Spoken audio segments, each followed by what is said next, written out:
पहला न्यूज है, India on track to achieve maternal mortality ratio MMR। तो देखेंगे ये क्या होता है और इसमें सस्टेनेबल डेवलपमेंट गोल्स के बारे में भी बात की गई हुई है और नेशनल हेल्थ पॉलिसी।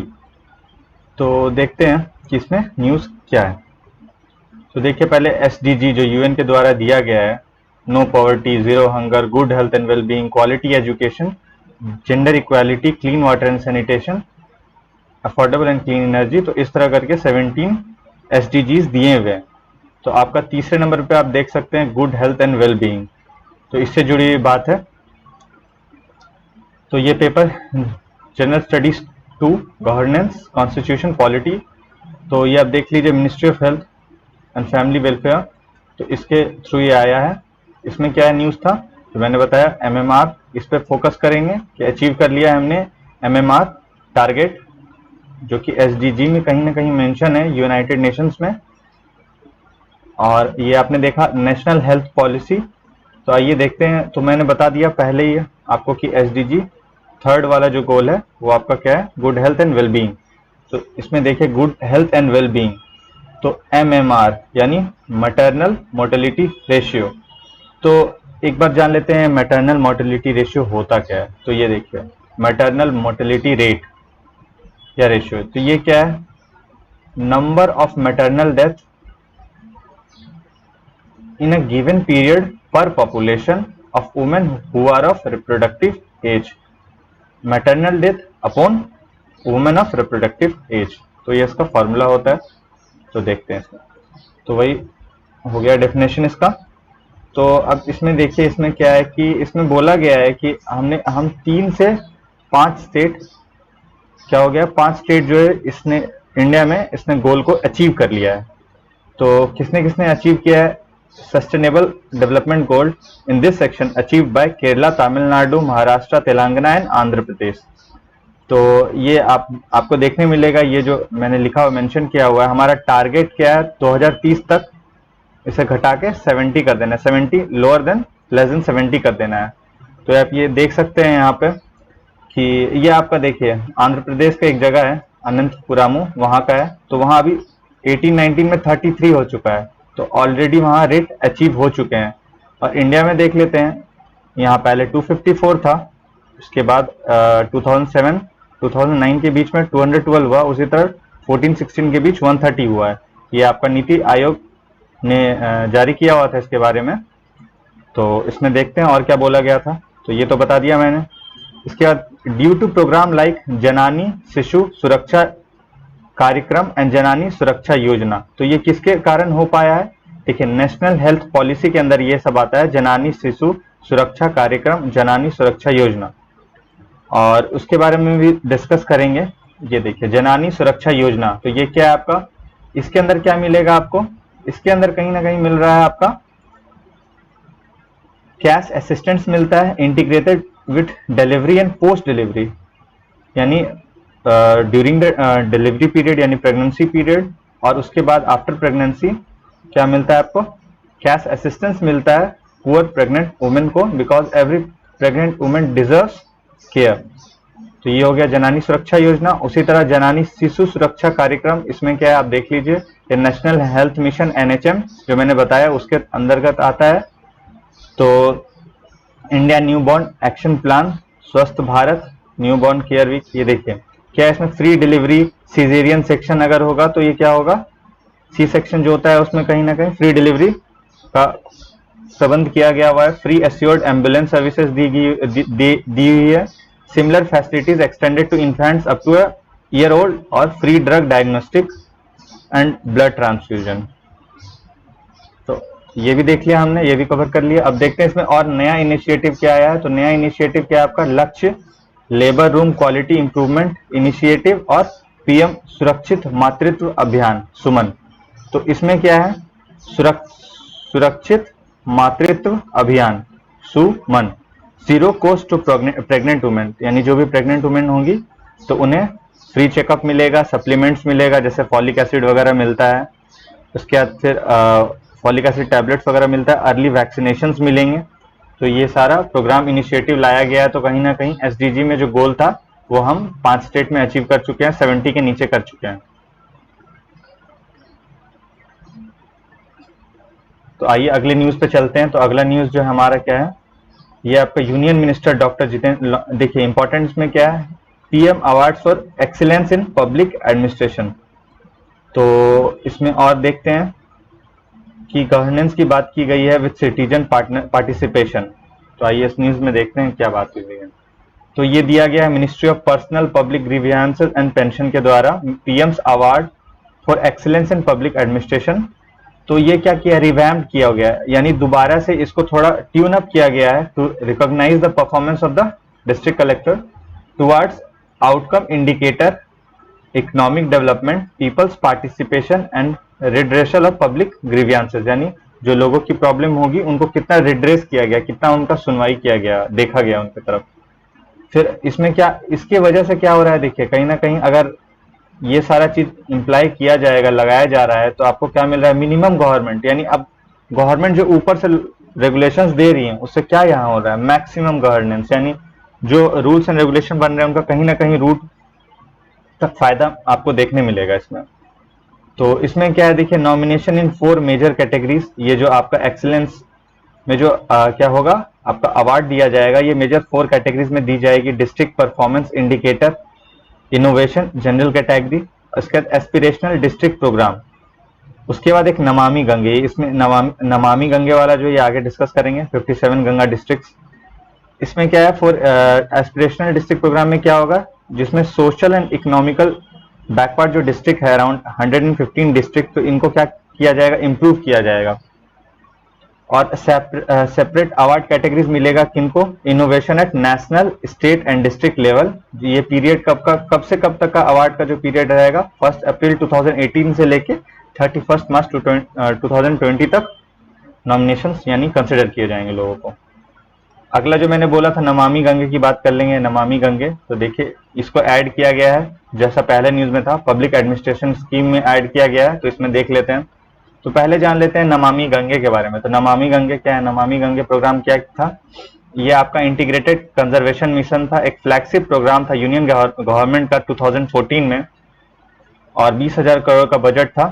तो यही सब चीजें, ताकि इफेक्टिव अबेटमेंट ऑफ पॉल्यूशन, यानी जो हम गंगा को पॉल्यूट कर रहे थे कहीं ना कहीं, उसको कम किया जा सके, एकदम रिड्यूस किया जा सके, गंगा के वाटर और वाइल्ड लाइफ का कंजर्वेशन किया जा सके, रिजुविनेशन ऑफ रिवर गंगा। तो सीवेज ट्रीटमेंट इंफ्रास्ट्रक्चर डेवलप करना, रिवर फ्रंट डेवलप करना, रिवर सरफेस क्लीनिंग करना, और बायोडाइवर्सिटी। तो ये देखिए जैसे भागलपुर सेंचुरी में आपका डॉल्फिन सेंचुरी बना हुआ है, तो ये क्या है, एक तरह से आपका बेटरमेंट ऑफ गंगा रिवर। तो ये सब कुछ है जो आप पॉज करके देख सकते हैं। इसमें क्या है, सीवेज इंफ्रास्ट्रक्चर, उसके बाद इंस्टीट्यूशनल डेवलपमेंट, बायोडाइवर्सिटी, एफॉरेस्टेशन, बायोरिमेडिएशन। ये आपका क्या हुआ था, कब 31 अगस्त 2018 तक ये सब कंप्लीट हुआ था।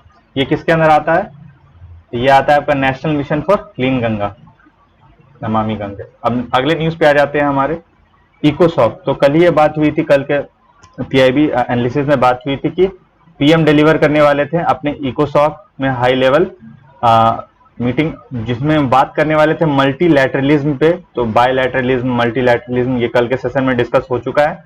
तो अब देखते हैं क्या इसमें रिफॉर्म, एक नए यूएन यानी रिफॉर्म यूएन के बारे में बात आई हुई है, जिसमें क्या होगा, मोटो सबका साथ, सबका विकास, सबका विश्वास, सबका साथ, सबका विकास, सबका विश्वास। तो देखते हैं इसमें क्या है। तो ये थोड़ा लंबा है, इसमें देखते हैं पीएम एड्रेस एट इकोसॉक। ये देखिए यहाँ आपको क्या है, यहाँ आपको बहुत सारे मेंस के लिए मटेरियल मिलेंगे ताकि आप अपने आंसर्स को बैकअप कर सकें। तो ये बहुत ही इंपॉर्टेंट हो जाता है। ये जो पॉइंट्स है कहीं ना कहीं मैंने सॉर्ट आउट किए हुए हैं, तो आपके लिए बहुत इंपॉर्टेंट होगा। पहले इकोसॉक के बारे में जान लेते हैं। कल भी जिसके बारे में डिस्कस हुआ था, इकोनॉमिक एंड सोशल काउंसिल। ये क्या है, one of the 6 bodies of United Nations, जो कि स्टैब्लिश हुई थी 1945 में।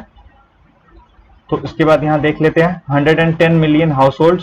इसमें क्या बात हुआ, तो पीएम ने जब एड्रेस किया तो इन सब बातों के बारे में डिस्कस किया कि 110 million house hold toilets built, यानी इतने टॉयलेट्स बन चुके हैं हाउस होल्ड में, और सैनिटेशन कवर जो है 38% से 100% पहुंच चुका है।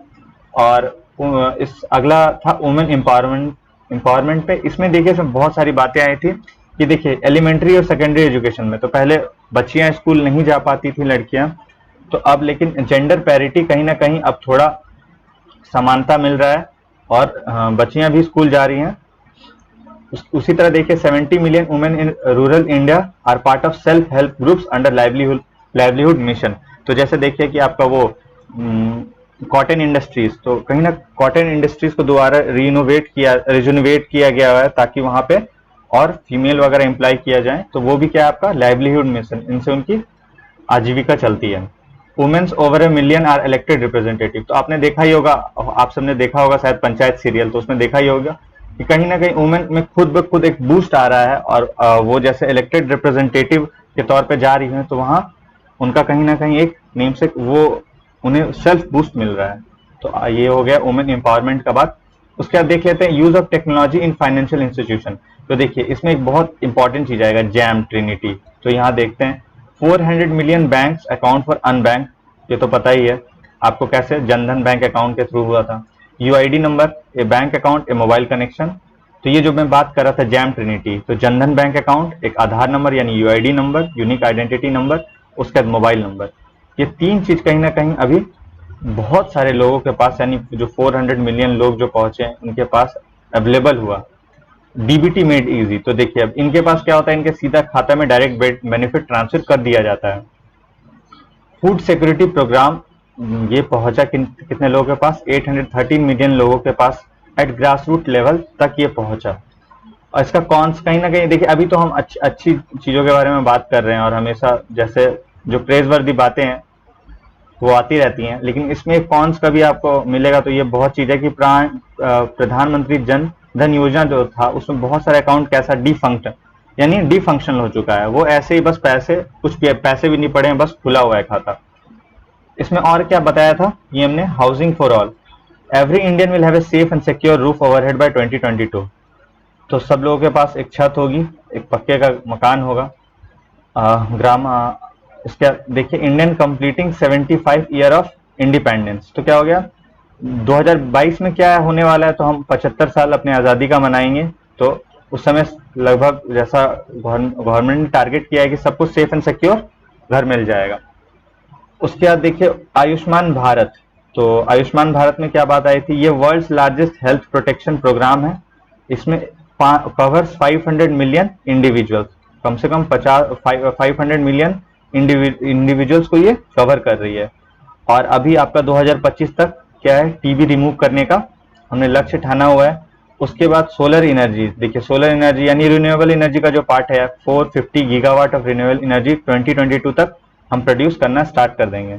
उसके बाद फिर सार कोविड इमरजेंसी फंड, ये अभी हमने जब कोरोना वायरस काल शुरू हुआ था तभी हमने क्या बनाया था, सार कोविड। कहीं ना कहीं हमने ये इनिशिएटिव लिया था अपने कंट्री ने, तो सार कोविड इमरजेंसी फंड बनाया गया था। अब इसका कंक्लूजन देख लेते हैं कि उन्होंने जो बातें बोली अंतिम में कंक्लूड करने के लिए वो कितना इंपॉर्टेंट है, और इसे आप अपने आंसर्स में भी यूज कर सकते हैं और समझने के लिए बहुत इंपॉर्टेंट है। Sustainable peace and prosperity through multilateralism. Multilateralism मतलब कि हम दो या इतने सारे यूएन में जो बॉडी है सब मिल के काम करेंगे, तो क्या करेंगे, पीस बनाएंगे, पीस एंड प्रॉस्पेरिटी, शांति बनाए रखेंगे और आपस में एक दूसरे का कल्चर शेयरिंग, जो economic and social culture sharing है वो कहीं ना कहीं उसे बढ़ावा देंगे। Reformed multilateralism with reformed UN. देखिए जब तक एक रिफॉर्मेशन नहीं आएगा यूएन में, कहीं ना कहीं हम कितने हैं 135 करोड़ पॉपुलेशन वाले लोग अगर सही से यूएन में रिप्रेजेंटेशन ही नहीं पाएंगे, तो कैसे कोई एक्सपेक्ट करेगा कि हमें जो पार्टिसिपेशन होता है इतना हम लोगों का से पहुंचे, यानी हम लोग का जो बात है वहां तक पहुंचे।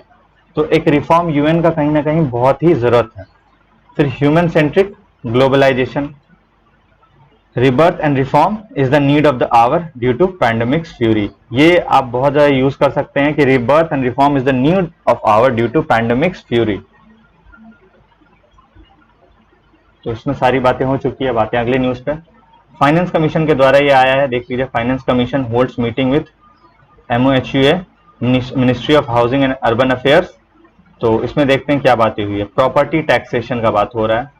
तो ये GS3 में इकोनॉमिक डेवलपमेंट प्लानिंग और finance commission, economic development and planning में आती है। तो फाइनेंस कमीशन ने इसे दिया है कि FC finance commission holds meeting with ministry of housing and urban affairs on property taxation.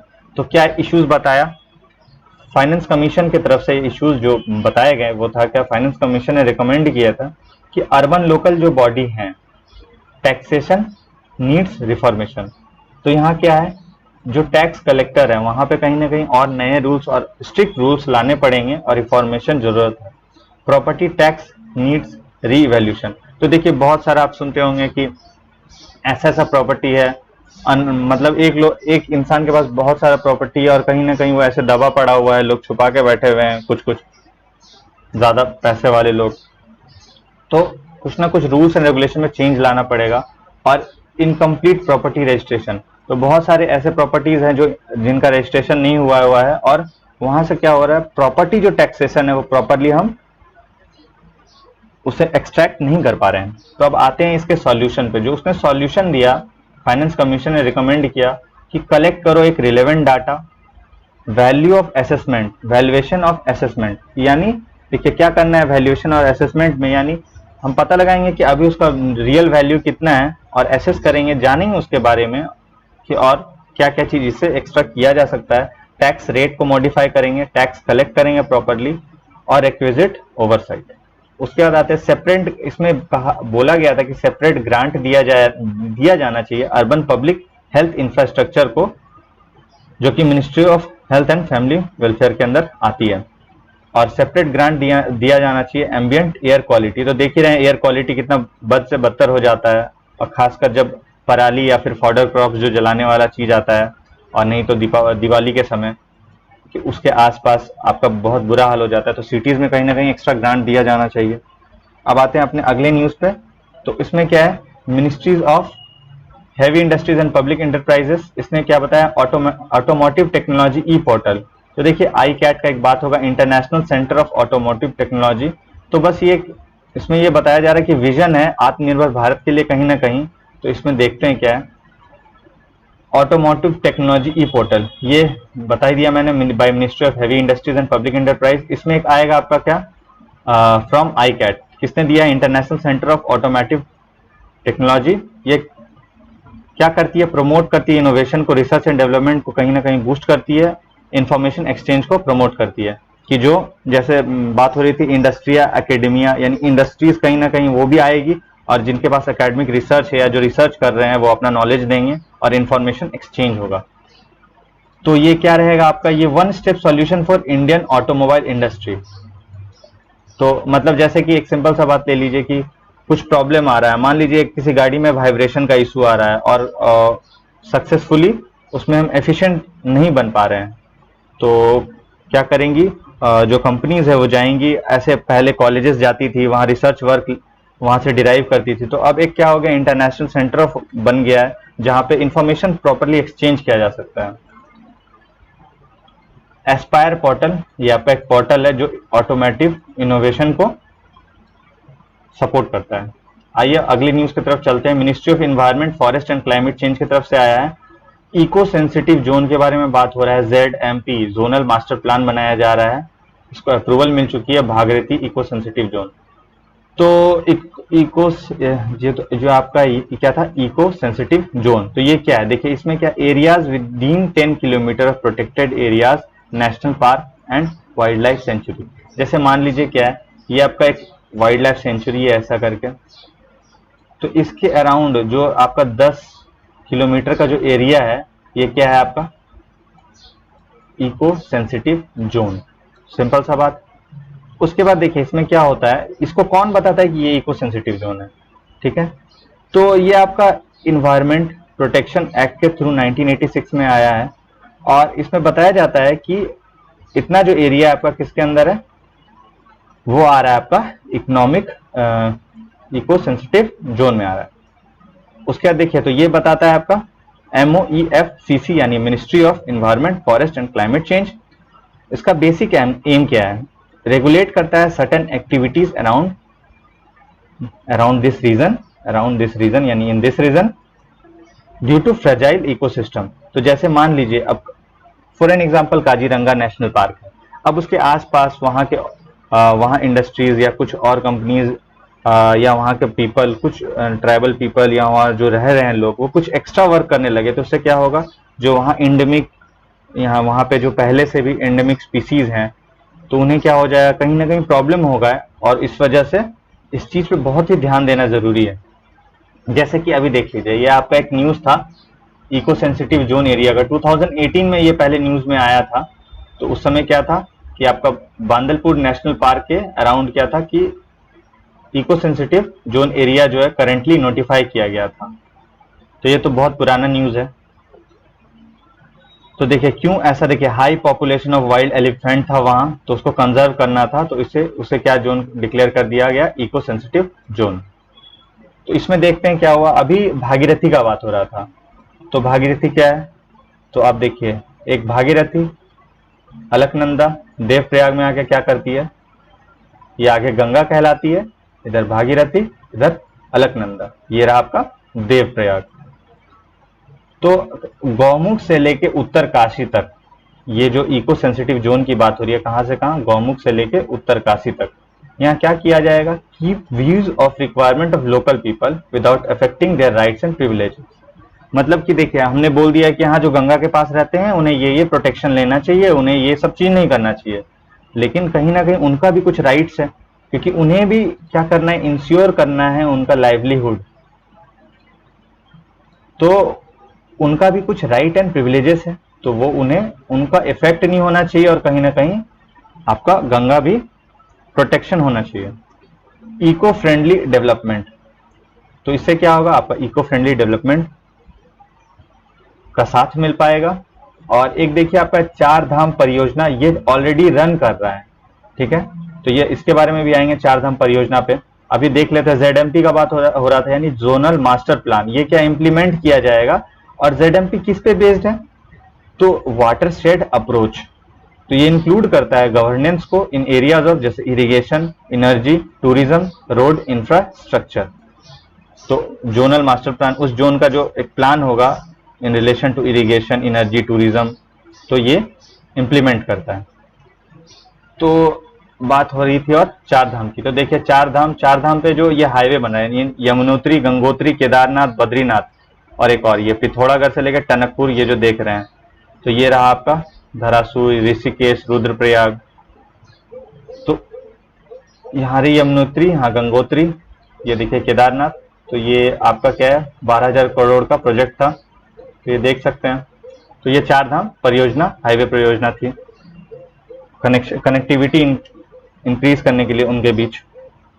अब आ जाते हैं अगली न्यूज पे। तो इसमें क्या है, मिनिस्ट्री ऑफ टूरिज्म के द्वारा दिया गया है।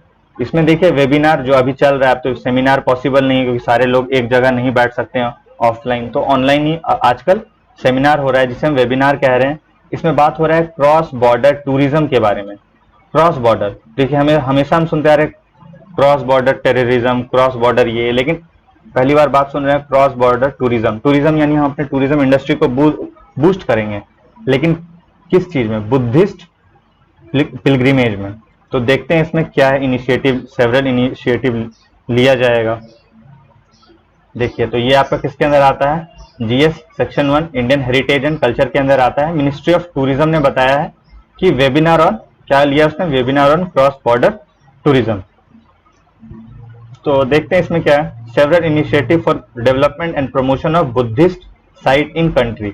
देखिए क्या है कि India is a land of Buddha, यहाँ आपका जन्म हुआ था।